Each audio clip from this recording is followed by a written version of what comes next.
¿Qué tal? Buen día, mi nombre es Víctor Escárraga y voy a hacer una percusión en la cara anterior del tórax.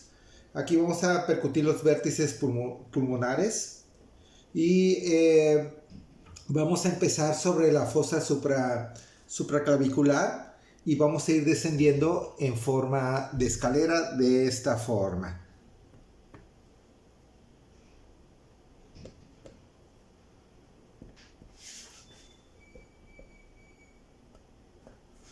Muy bien.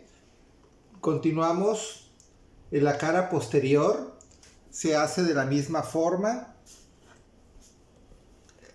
también como escalera.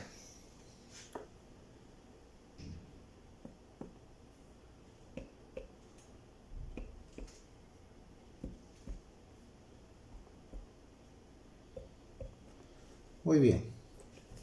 Continuamos con nuestro modelo anatómico, ya que como me encuentro de viaje, no me fue posible conseguir una persona. Estoy en un lugar que no es mi tierra.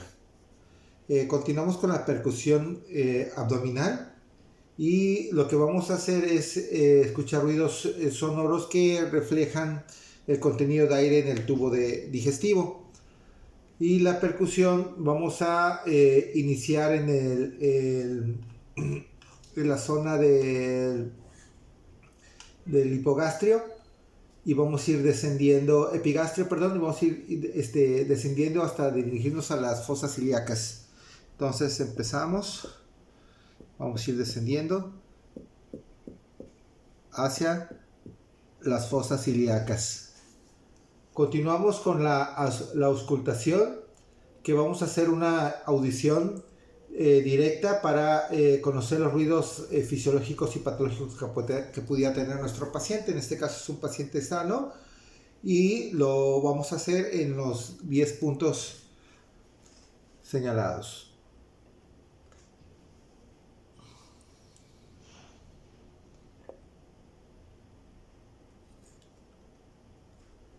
Y debe de ser de forma bilateral.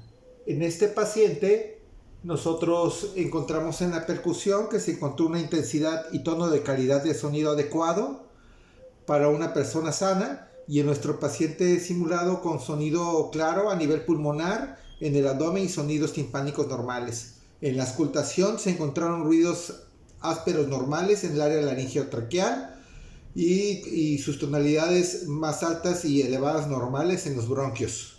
Muchas gracias.